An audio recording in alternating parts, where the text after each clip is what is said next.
motorista que estará na direção do trabalho. Que Deus abençoe.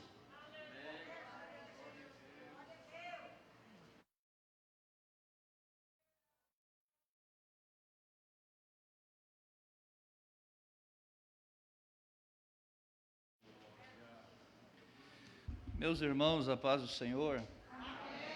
Amém. Amém. Pode diminuir um pouco a patente, viu, meu velho? Botou coisa demais aí. Glória a Deus. Meus amados, estamos felizes, estamos na presença de Deus. O Senhor nosso Deus, Ele tem manifestado a sua glória no nosso meio. Temos sentido de uma maneira gloriosa a presença do Senhor Deus nesses dias. Cremos que o Senhor ainda tem muito mais, né? Que hoje é só o terceiro dia, né? Tem mais 3 dias para frente, mais uma semana, e nós estamos conforme o adolescente Samuel disse, né? Fala, Senhor, porque o teu servo ouve. Nós estamos aqui para ouvir a voz do Senhor, e o Senhor tem falado e se manifestado de uma maneira poderosa. Ficamos de pé, vamos ler aqui um versículo da palavra de Deus, e estaremos de uma maneira bem sucinta falando alguma coisa aqui da palavra do Senhor. Talvez os irmãos estão estranhando, não é? Mas amanhã missionária, nós não tiramos a oferta missionária, nós vamos tirar no final, viu?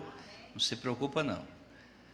Tem gente que às vezes já estava triste, eu queria tanto dar oferta, guarda aí, sua hora vai chegar. São Marcos, capítulo de número 14, versículo 51. São Marcos, capítulo de número 14, versículos 51. 51 e 52. Glória a Deus. À medida que os irmãos forem encontrando, confirma dizendo amém. Amém. Maravilha. Diz-nos assim a palavra do Senhor. E um jovem o seguia envolto em um lençol sobre o seu corpo nu. E lançaram-lhe as mãos, mas ele, largando o lençol, fugiu nu. Vou repetir. E um jovem o seguia, envolto em um lençol sobre o corpo nu. E lançaram-lhe as mãos, mas ele, largando o lençol, fugiu nu. 2 Timóteo, capítulo de número 4, versículo de número 11. 2 Timóteo, capítulo 4, versículo de número 11. Glória a Deus. Diz-nos assim a palavra do Senhor. 2 Timóteo 4 e 11. Só Lucas está comigo. Toma Marcos e traze-o contigo, porque me é muito útil para o ministério. Amém? Vamos repetir? Só Lucas está comigo. Toma Marcos e traze-o contigo, porque me é muito útil para o ministério. Amém. Pode tomar o seu assento, por bondade, com liberdade para adorar o nome santo do Senhor Jesus. Glória a Deus. Meus amados irmãos, nós estamos em uma manhã missionária. E os louvores que aqui foram entoados nesta manhã falaram de uma maneira poderosa aos nossos corações. Eu costumo dizer que o louvor é como a água que rega a terra, preparando para a semente. E a semente é a palavra de Deus, conforme nos diz a Bíblia Sagrada. O texto que nós lemos aqui, fizemos uso de 2 versículos, aparentemente aleatórios, mas até o final entenderemos que há uma ligação entre esses 2 pontos, entre esses 2 versículos que aqui fora citado. O primeiro versículo fala sobre quando Jesus, na ocasião que ele foi preso. A história conta aqui o contexto do versículo 51 de Marcos 14, diz que Jesus estava no Getsêmani com os seus discípulos, e no momento em que o Senhor Jesus estava no Getsêmani, ele encoraja os seus discípulos a perseverar, firmes, a vigiar, e acontece um episódio interessante que, de uma certa forma, Jesus, angustiado com a situação, a palavra Getsêmani é uma palavra grega que significa prensa de azeite, aonde se extrai o azeite da oliveira, das azeitonas, e Jesus foi prensado naquele lugar. A Bíblia nos diz que a angústia do Senhor Jesus foi tão grande que os seus vasos capilares, as glândulas sudoríparas, se dilataram e ele chegou a suar grandes gotas de sangue. Tamanha foi a pressão que o Senhor Jesus estava sofrendo. E por algumas vezes ele foi orar e os discípulos não acompanharam, e quando ele chegava os discípulos estavam adormecidos. E ele vai, orienta e ainda de certa forma censura os discípulos por em nenhum momento poder estar vigiando juntamente com ele, e começa a aconselhá-los. E quando ele termina, ele diz: olha, aí está vindo o que me trai.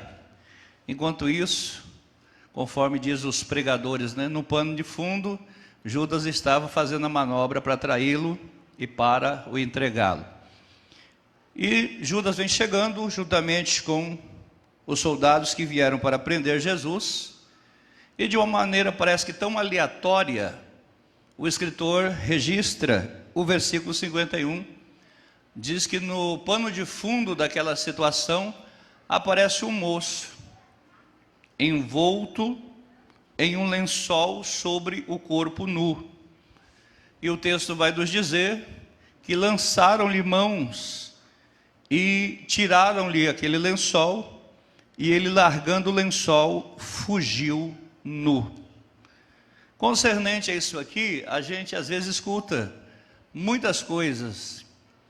Já ouvi dizer que era um doido que estava no meio, a gente ouve dizer que era uma pessoa que estava despreparada, mas Flávio Joséfo, ele conta a história desse moço, e na casa desse moço era uma casa que era muito frequentada pelo Senhor Jesus. Depois nós vamos ver isso aqui na Bíblia. E o nome da mãe desse moço se chamava Maria. E quando foram, eles não sabiam aonde Jesus estava. Automaticamente alguém pergunta: então vamos prendê-lo. Quando foi deliberada a ordem para prendê-lo, então vamos procurar aonde ele tem o costume habitual de estar. E Flávio Joséfo conta que procuraram Jesus nos lugares aonde pensavam que ele estaria. E a casa de Maria era uma dessas casas, porque Jesus tinha o costume de estar por ali, porque funcionava como um ponto de culto, como uma casa de oração. E esse moço estava preparando-se para dormir. Ele foi pego de surpresa. E Flávio Joséfo conta que a intenção dele correr despreparado para o horto não é porque ele era relapso, relaxado, não. Era a intenção de chegar para comunicar que uma guarnição de soldados estava vindo para prendê-lo. Então, naquele afã de correr, ele não se preparou, não usou o melhor terno, não amarrou seu sapato, ele foi correndo para tentar avisar. E quando ele chega, os soldados chegam e dá-se o movimento que todos os irmãos conhecem, que são leitores da Bíblia, e alguém entende que ele pertencia àquelas pessoas que eram próximas do Senhor Jesus, lança a mão do lençol, o lençol cai e ele foge com o seu corpo nu. A história vai nos contar que o nome desse moço era João, que tinha por sobrenome Marcos. Atribui-se a ele a escrita do Evangelho de Marcos. Então nós entendemos aqui que no ribeiro de Cedron, aonde ele estava, aconteceu essa situação. Estamos numa manhã missionária. Alguém pode perguntar, pastor, o que esse texto tem a ver com a manhã missionária? Nós vamos entender o texto. Existem situações na nossa vida que nós queremos fazer a obra do Senhor nosso Deus, temos o desejo, temos aquela chama que arde dentro do coração, e eu tenho orado ao Senhor nesses últimos dias, para que essa chama possa arder novamente em muitos corações, porque só se faz a obra missionária quem verdadeiramente é apaixonado por almas. A obra missionária não se faz como que um simples trabalho departamental. A obra missionária se faz com amor. Tem que haver amor, tem que haver compaixão, tem que haver empatia. E no afã de às vezes nós querermos fazer a obra do Senhor, nós cometemos alguns erros. Às vezes nós tentamos ajudar o Senhor Jesus, a exemplo de Abraão e Sara, e a ajuda não é correta. Às vezes, ao tentar ajudar, atrapalhamos, porque nós somos instrumentos, nós somos canal, não somos nós que fazemos, o dono da obra é o Senhor. Então às vezes alguém é questionado pela maneira errada de fazer, mas esse moço errou tentando acertar. E é tão difícil quando você erra tentando acertar, porque o julgamento vem, os dedos são apontados, as línguas afiadas vão falar do teu erro, vão comentar que você fugiu nu, vão comentar que você não estava com vestes apropriadas, mesmo você tendo boa intenção de fazer. Então parece que a história de João Marcos se inicia com a tragédia, com a situação vexatória, vergonhosa. Mas João Marcos, ele servia o Deus que dá a segunda oportunidade. Ele serviu o Deus que dá a segunda chance, o Deus que dá a oportunidade de nós corrigirmos erros da nossa mocidade, falhas que cometemos ainda quando estamos na flor da idade, aonde parece que a força física é maior, mas a sabedoria é infinitamente menor, e as precipitações acontecem. Aí a Bíblia vai nos dizer, depois desse texto, Jesus é preso, não vamos falar, não é essa história que eu quero pregar, e parece que João, ele é despertado aqui no ribeiro de Cedron, e depois você vai ver ele aparecendo novamente nas narrativas bíblicas, lá no livro de Atos dos Apóstolos, no capítulo de número 12, e o versículo de número 12, aqui nos dá a entender como acontecia isso. Atos 12:12 diz que ele recebeu ensinamento na sua casa, olha só, e considerando ele nisso, foi à casa de Maria, mãe de João, esse João é João Marcos, que tinha por sobrenome Marcos, onde muitos estavam reunidos e oravam. Então veja bem, interessante que ele foi envergonhado, mas não desistiu. Ele fugiu nu, mas não se desviou. Ele passou por uma situação de vergonha, mas não fez como muitos crentes mimizentos da nossa geração, que desiste da igreja por qualquer coisa.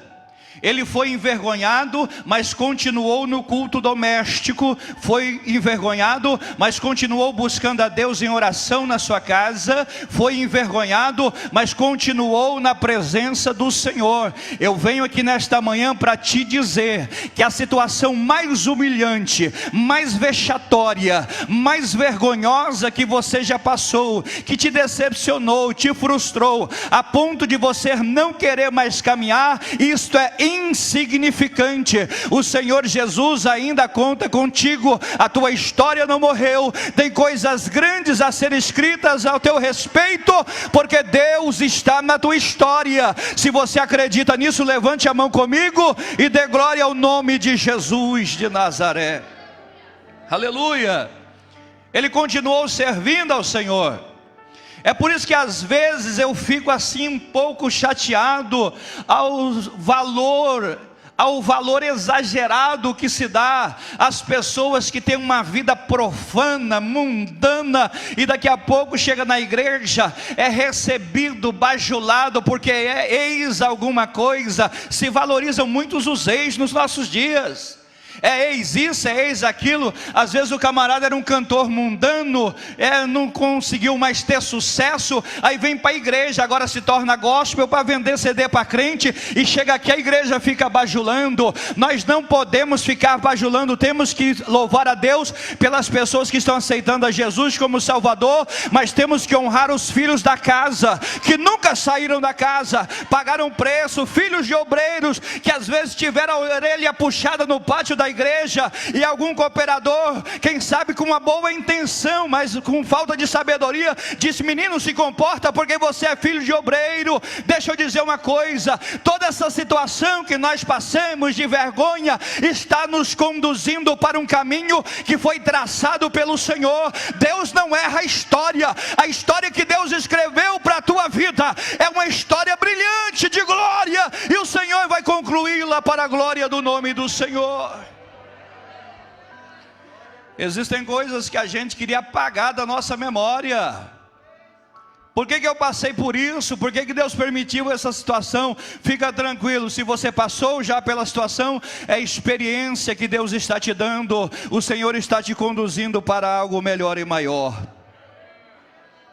João Marcos continuou na casa, orando ao Senhor, juntamente com a sua mãe Maria. E a Bíblia vai nos informar que agora, lá em Atos dos Apóstolos, no capítulo de número 12 ainda, no versículo de número 25, ele é chamado para o ministério em Antioquia. Versículo 25 diz assim: e Barnabé e Saulo, havendo terminado aquele serviço, voltaram de Jerusalém, levando também consigo a João, que tinha por sobrenome Marcos. Olha só, a história que se contava era do moço que fugiu nu. Agora os dois ícones da igreja primitiva, o maior missionário depois de Jesus, é claro, Paulo, empreendendo a fazer a primeira viagem missionária. Eles terminam o serviço, volta de Jerusalém, e agora Paulo juntamente com Barnabé dá uma olhada para aquele moço e fala: esse moço é diferente, ele tem um potencial. Quem sabe alguém chegou e falou assim: é aquele que fugiu nu. Porque vai aparecer um monte de gente para mostrar os erros que você cometeu. Lembra de Davi? Quando Davi pergunta para Ziba se ainda tinha alguém da casa de Saul para que ele fizesse beneficência, o que Ziba falou? Existe um por nome de Mefibosete, mas é aleijado de ambos os pés. Olha as referências: aleijado de ambos os pés, aquele que fugiu nu. Gente, nunca espera boas referências de pessoas na terra, e nós não precisamos de referência humana para ser aprovado por Deus. O importante é aquilo que nós temos com o Senhor, é a nossa particularidade que nós temos com o Senhor. O Senhor nos conhece. Você não precisa falar para alguém que ora, você não precisa falar para alguém que prega, você não precisa falar para ninguém, é o seu particular com com Deus. Deus conhece a nossa história, Deus conhece a nossa trajetória. Levante a mão, é manhã missionária, mas o Senhor está bradando no meu coração: escolhi esta manhã para resgatar missionários que estavam tristes, que estavam desamparados, que não acreditavam mais na sua chamada. Deus está resgatando a tua chamada aqui nesta manhã. Deus está renovando a chamada que fez contigo, e o Senhor está dizendo: não caiu por terra, eu ainda tenho algo grande na tua vida. Se você acredita, dê glória a Deus nesta manhã. Oh, glória a Deus. E Barnabé e Saulo, havendo terminado aquele serviço, voltaram de Jerusalém, levando também consigo a João, que tinha por sobrenome Marcos. E aquilo que começou a engrenar, eu acho que João falou assim: o negócio está encaixando, está começando a engrenar, está fluindo, irmã Rose, está começando a dar certo.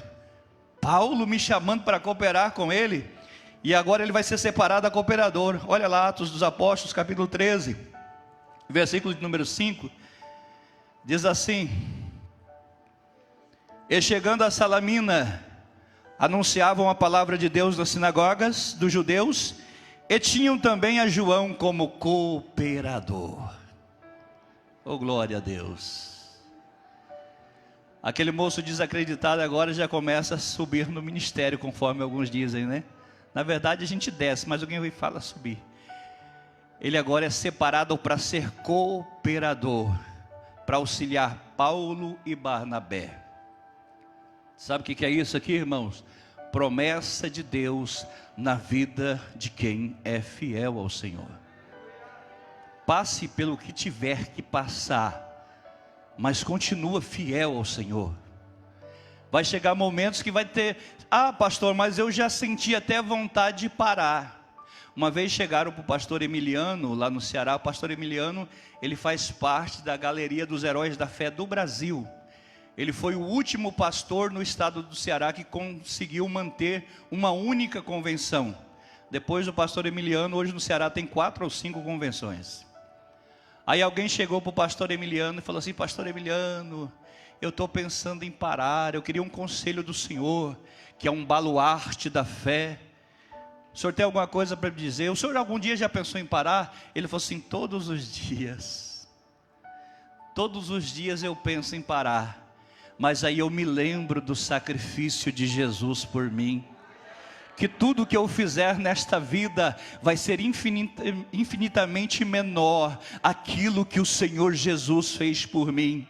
Então esse sentimento, essa vontade às vezes de parar, acontece com todos nós, mas o importante é lembrar aquele que nos chamou, aquele que nos comissionou, e Ele nesta manhã reservou esse espaço para falar ao teu coração. Você consegue sentir a voz do Senhor Jesus aí nesta manhã? Quem sabe você estava esperando um terremoto ou fogo, mas Ele está na voz suave, bradando no teu coração, dizendo: eu estou contigo, eu renovo as promessas, eu renovo as alianças, ainda não terminou, eu tenho algo grande contigo e o Senhor Deus vai realizar. Aleluia. Aquele é chamado para cooperar como cooperador. E Paulo e Barnabé, como estão empreendendo a primeira viagem missionária, eles os convidam para ir para a primeira viagem missionária. Olha só, é para ficar na história. Mas aqui é um problema muito sério, porque às vezes quando as coisas começam a fluir, começam a dar certo, nós nos esquecemos da origem, nós nos esquecemos da onde o Senhor nos tirou, o porquê que nós estamos cumprindo. Uma certa vez eu estava orando ao Senhor, eu estava muito triste, porque o período que eu passei afastado da igreja, eu desci até o fundo do poço, e um dia eu estava na igreja me sentindo muito indigno. Eu vendo a mocidade, eu falei: Senhor, eu não mereço estar no meio dessa mocidade. São jovens crentes, criados na igreja. Eu fui no fundo do poço e agora eu estou aqui. E quando eu estava com esse tipo de pensamento no meu coração, Deus levantou uma profetisa na igreja. Que às vezes a gente fala uma profeta, não é uma profeta, é uma profetisa. Porque profeta é o termo masculino, profetisa é o termo feminino. Deus levantou uma profetisa na igreja, como o jovem disse, aquela irmã do coque. né? Hoje as irmãs nem usam coque mais. Levantou a irmã do coque veio lá e entregou uma mensagem para mim e disse assim: eu permiti a tua descida ao Egito, porque eu estou te dando experiências, porque eu vou te levantar para conduzir uma multidão de jovens à minha presença. É por isso que eu permiti a descida para o Egito. Aí hoje tem jovem que chega assim: pastor, acabou para mim, não tem mais o que fazer. Meu filho, acabou não, eu sei exatamente o que você está passando, eu passei por onde você passou, mas tem uma coisa, Deus tem uma história de bênção para a nossa vida. Aleluia. Aí a Bíblia vai nos informar que agora João Marcos desce juntamente com Paulo e com Barnabé para a primeira viagem missionária. Observa aí comigo no capítulo de número 12, melhor, capítulo 13, versículo de número 13, diz assim: e partindo de Pafos, Paulo e os que estavam com eles chegaram a Perge da Panfilha, mas João, apartando-se deles, voltou para Jerusalém. A dificuldade aqui é porque João estava bem empolgado, bem emocionado. Mas tem gente que quer fazer a obra missionária por emoção, por empolgação. Não funciona. A obra missionária é feita com sofrimento. Eu gosto muito de uma frase de missões que diz assim: não pense que missões é flores, mas sim espinhos, que cravando causam dores, mas sangrando surgem vidas. Ninguém pensa que missão é um passeio, não é turismo. Missão é pagar o preço para ver almas sendo arrancadas das garras de Satanás. Missão é o sentimento de Davi, porque veja bem, a Bíblia diz que Davi matou um leão e um urso, mas ninguém luta com um leão e com um urso e sai ileso. As pessoas só contam a vitória, que o leão morreu, que o urso morreu, mas Davi sentiu o peso. Vocês concordam comigo? Davi sentiu o peso das patas do leão e do urso. Ele pode ter sido afligido, pode ter sido arranhado, pode ter sido ferido, mas no missionário não está para contar as suas dores, ele está para contar as vitórias que o Senhor lhe proporciona, através das vidas que são resgatadas. Às vezes quando a gente vai ouvir um missionário que diga assim: irmão, lá estou sofrendo, lá estou passando fome, a mulher está toda perrengada, os meus filhos estão tudo magrinho, e está não sei o que, eu falo: não é essa a missão que eu aprendi. As dores do missionário é com ele e com Deus. Nós estamos aqui para dizer: Jesus está salvando, está batizando com o Espírito Santo, a obra está sendo realizada, e o nome de Jesus está sendo glorificado. Nós não fomos chamados para a nossa autopromoção, nós fomos chamados para promover o nome do Senhor dos Exércitos. Aleluia. Aí João vê as dificuldades, e João diz: não, eu me empolguei, não é para mim esse negócio não, eu vou voltar para Jerusalém. Deus me livre, aqui não tem nem Wi-Fi, o negócio aqui é feio demais, não tem luz elétrica, não tem água encanada, Jesus da glória. Vou voltar, é dificuldade. Voltou na empolgação, porque a obra missionária não se faz com empolgação. Às vezes a pessoa tem vocação. Vocação para o ministério não é autenticidade de chamada. Aqui você tem a vocação. Quantos têm vocação? Vem um monte de gente na frente, você ora por eles, mas lá no campo vai ver se tem chamada. Tem uma diferença aí. Vocação não autentica chamada, mas chamada autentica vocação. E quando ele viu a dificuldade, ele voltou. Não, vou voltar. Apartando-se deles, voltou para Jerusalém. E agora aqui começa uma história triste na vida de João. Vou acelerar aqui para nós terminarmos. Começa a história triste na vida de João. E aí nós vamos ver lá em Atos dos Apóstolos, no capítulo número 15, no versículo de número 39, ou melhor, até do 37 ao 39. Barnabé aconselhava que tomasse consigo a João, chamado Marcos. Mas Paulo parecia razoável que não tomasse consigo aquele que desde a Panfilha se tinha apartado deles e não acompanhou naquela obra. Versículo 39. Para quem pensa que ministério é mar de rosa. E tal contenda houve entre eles, que se apartaram um do outro. Barnabé, levando consigo a Marcos, navegou para Chipre. Observa bem, o tempo passou. Voltaram da primeira viagem missionária e estava agora empreendendo fazer a segunda viagem missionária. E nesta segunda viagem missionária, Barnabé chegou para Paulo e falou assim: Paulo, lembra de João? O Marcos? Lembro sim.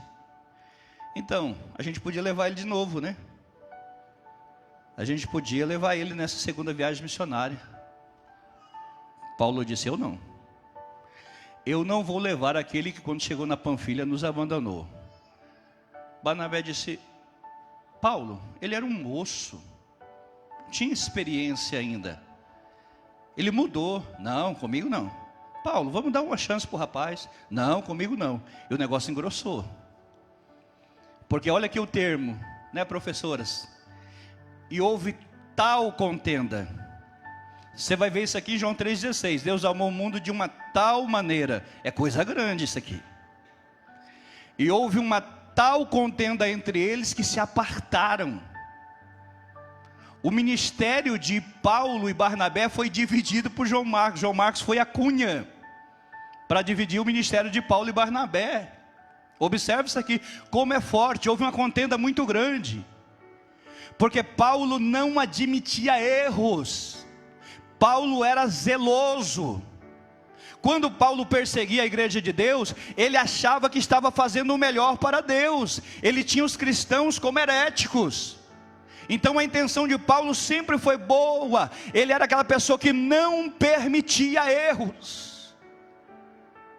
Mas Barnabé é diferente. O nome Barnabé significa filho da consolação. É por isso que a igreja não é fabricada numa linha de produção.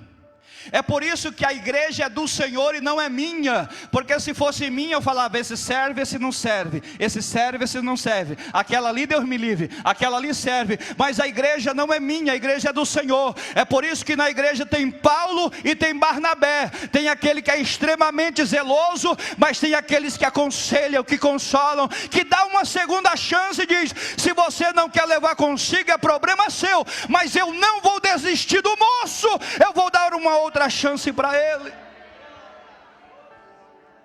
Levanta a mão comigo, levanta.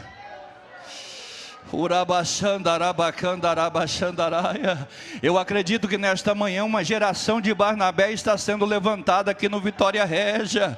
Uma geração que abraça, uma geração que diz: eu sei que você errou, eu sei que você falhou, mas eu estou aqui para te ajudar, eu estou aqui para te esforçar. Vamos, vai dar certo. Não, mas alguém diz que não dá mais, que eu não tenho mais oportunidade, que eu não tenho mais chance. Ei, acredita, a tua história não morreu. Deus tem coisas lindas ao teu favor. Se você acredita, com as mãos levantadas, dê glória ao nome de Jesus. Oh, glória a Deus. E tal contenda houve entre eles que se apartaram um do outro. Barnabé, levando consigo a Marcos, navegou para Chipre. Paulo agora pega um novo companheiro. Pega Silas. Vou substituir. Vem Silas. E Silas pagou um preço por andar com Paulo, irmão. Prisão, cárcere. Porque essa era a chamada. Eu não vejo em nenhum momento a chamada bíblica nos favorecendo em nada. Fomos chamados para servir. Paulo, escrevendo aos Coríntios, ele diz assim: que nós sejamos, que os homens nos considerem como ministros. Aí o cara acha bonita essa palavra ministro e fala: eu sou ministro de Jesus Cristo. Ministro é servo, é escravo, é ruperestes, é remador lá da última classe, lá embaixo do barco de guerra. Ninguém nem vê ele, O barco está indo para a guerra, e estão lá os ruperestes remando. É isso que é dispenseiro, é isso que é ministro. E tem gente que acha que ser ministro é ter microfone na mão, é estar pregando para a multidão. Nós não fomos chamados para ser visto. Sabe qual que é o mal da nossa geração? Ninguém quer ser remador, quer ser capitão do barco. Esse barco já tem capitão. O capitão desse barco é Jesus. Nós fomos chamados para remar.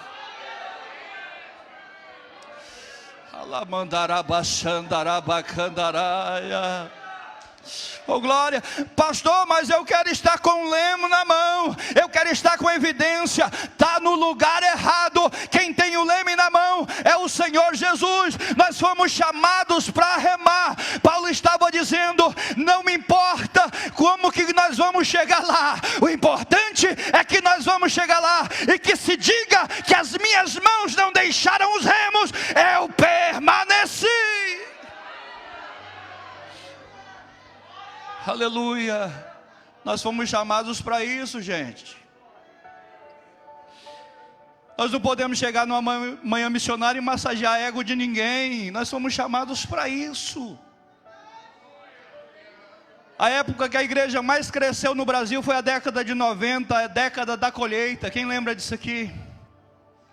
Pastor Valdir Bíssego, presidente do Conselho de Missões da CGADB, declarou a década da colheita. De 90 até 2000, a Igreja Assembleia de Deus explodiu no Brasil em crescimento. O povo até pensava que o mundo ia acabar em 2000. Aí chegou 2000, o mundo não acabou. Aí entrou as igrejas neopentecostais, com a confissão positiva e a teologia da prosperidade. Aí nós começamos a trazer coisa lá deles para cá. Deus vai te prosperar, levanta a mão, receba a chave. Na época de 2000 foi uma entregação de chave, como se Deus fosse chaveiro. O povo vinha para a igreja só para receber chave. É dente de ouro, é chave, é não sei o quê. Você deve ter zelo com a sua higiene bucal, mas se os seus dentes não for de ouro, não tem problema não. O importante é você morar no céu. O importante é ir para o céu de glória com Jesus. A igreja não pode inverter os valores. Venha para receber oração, para isso ou para aquilo. Irmão, não. Venha comer Bíblia. Venha aqui se arrepender dos seus pecados. Jesus está voltando e nós vamos para o céu. Mas nós queremos levar uma multidão de pessoas conosco para o céu.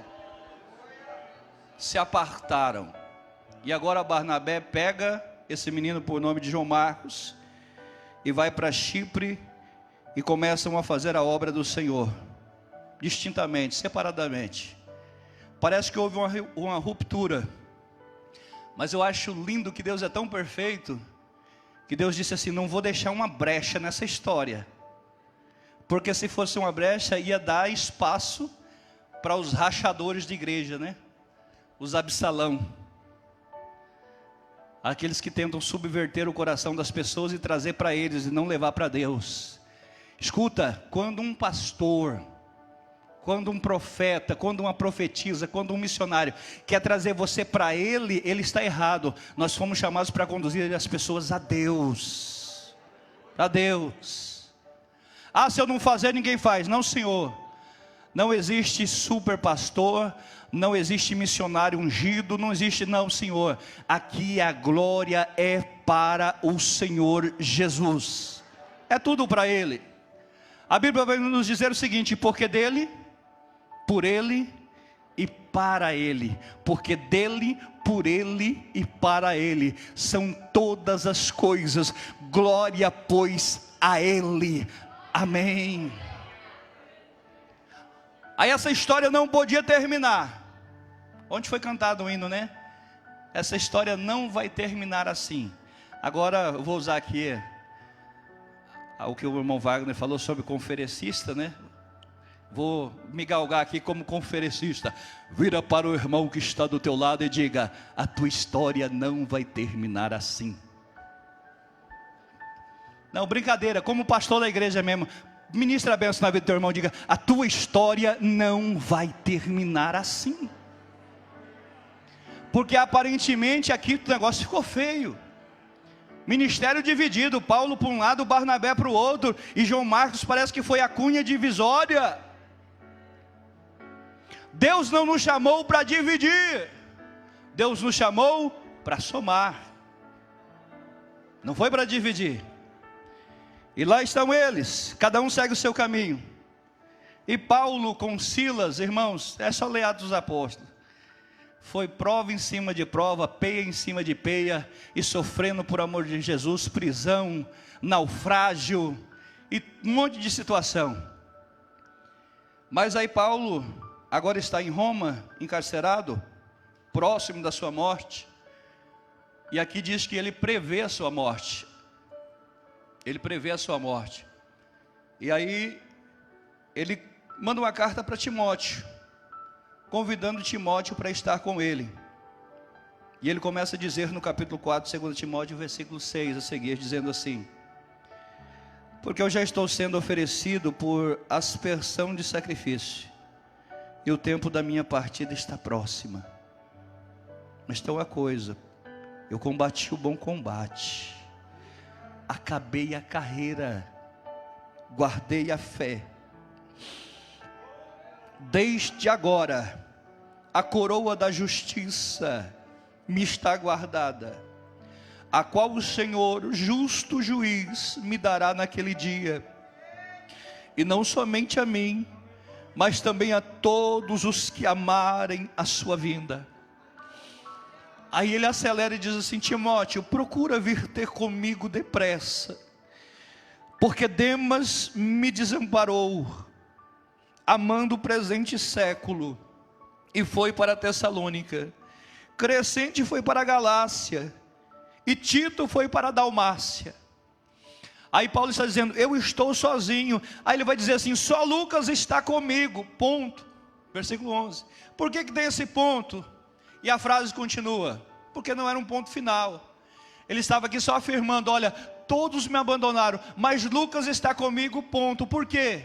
Tem uma explicação.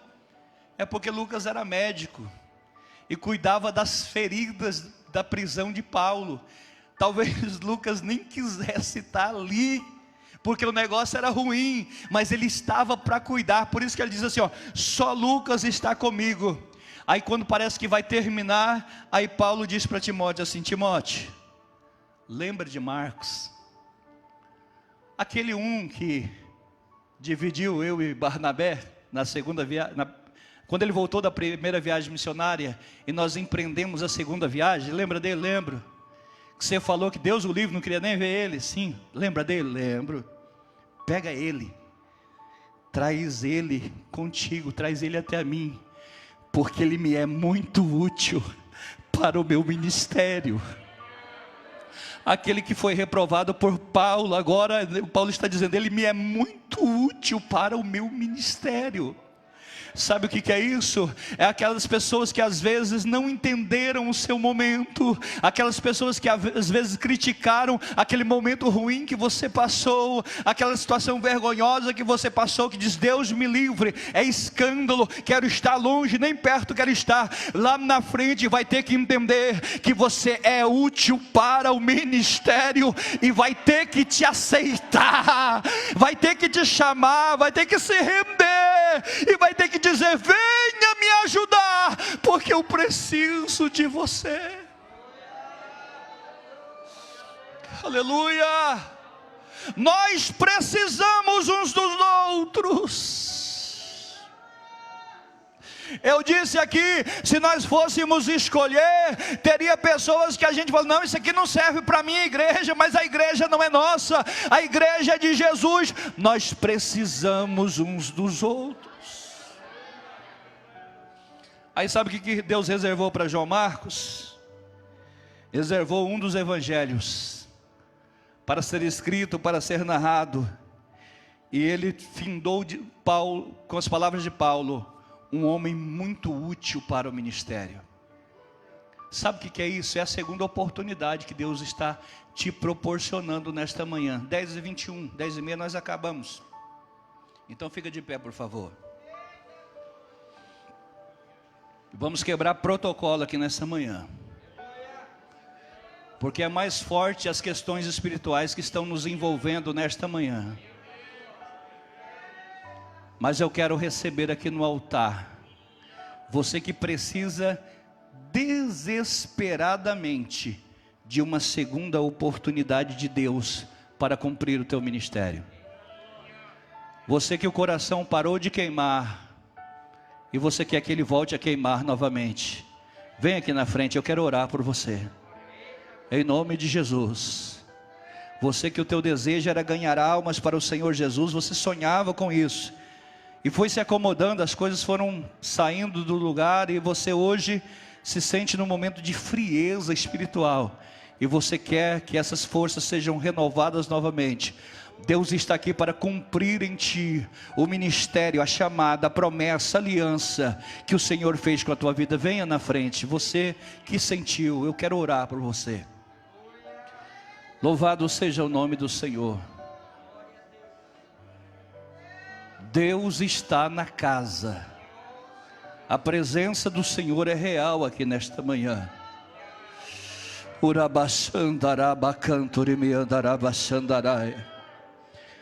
Oh glória, o Senhor reservou esta manhã para poder trabalhar nos nossos corações. Tem algumas coisas que precisam ser mudadas na vida de alguém aqui, e o Senhor nesta manhã estará fazendo isso para a glória do nome do Senhor Jesus. Glória a Deus. Venha na frente. Se você ficar desconfortável, não tire a máscara, continue de máscara, mas venha na frente, eu tenho que orar por você. Oh glória a Deus, porque esse chamado de Deus com a tua vida é muito forte. Esse chamado de Deus com a tua história é algo forte, que Deus reservou para você. Aí chega aquele momento que você pensa que não vai dar certo, que vai parar, porque as coisas são todas contrárias. Mas o Senhor está dizendo, eu te dou a segunda chance. Eu tenho uma nova oportunidade para você. Alamandarabachandarabacandarai. Furabaia, sorremanto, rabacando e derras. O agente de missões está aqui nesta manhã. É o Espírito Santo de Deus que representa a Trindade Divina aqui no nosso meio. E uma das promessas para ser testemunha do Senhor Jesus é ser cheio da presença do Espírito Santo. Atos 1:8, mas recebereis a virtude do Espírito Santo, que há de vir sobre vós, e ser-me-eis testemunhas, tanto em Jerusalém, como em toda a Judeia e Samaria, e até os confins da terra. O Espírito Santo de Deus está aqui nesta manhã. Receba renovo de Deus nesta noite, nesta manhã, em nome de Jesus.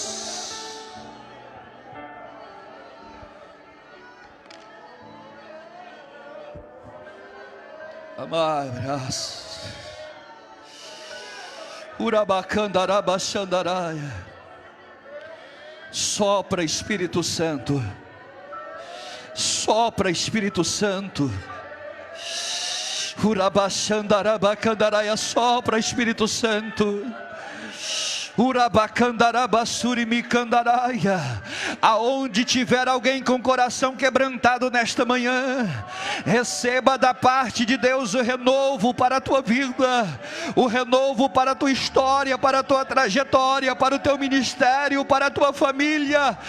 Em nome de Jesus, receba a presença de Deus aí.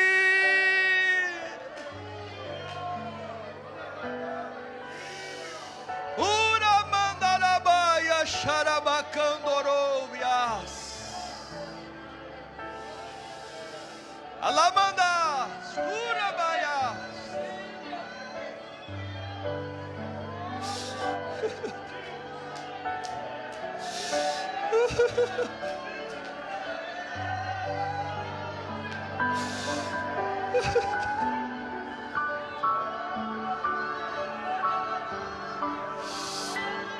Espírito Santo de Deus, repousa sobre a tua igreja nesta manhã. Quem é batizado com o Espírito Santo seja renovado, fala línguas. Quem não é batizado, receba o batismo com o Espírito Santo de Deus nesta manhã.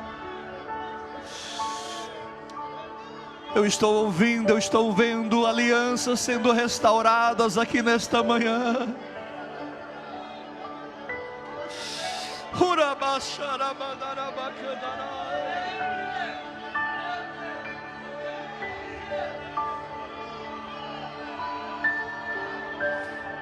É uma nova história.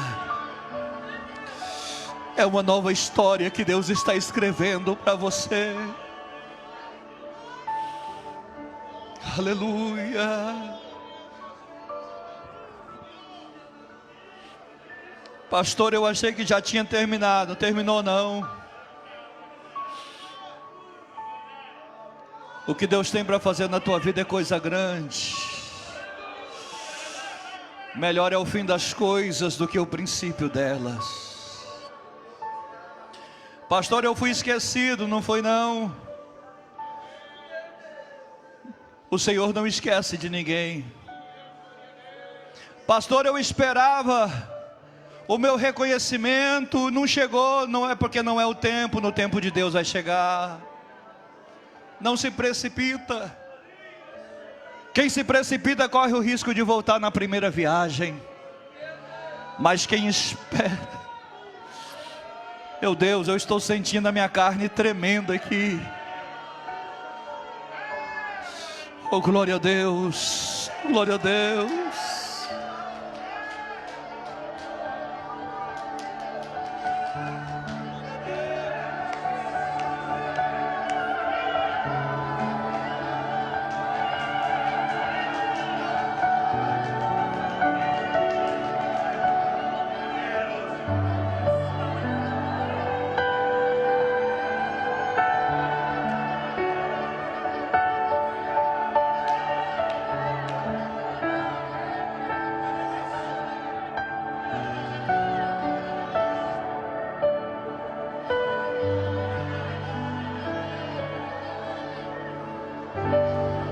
Glória a Deus. Senhor, os teus filhos estão diante do teu altar, Senhor.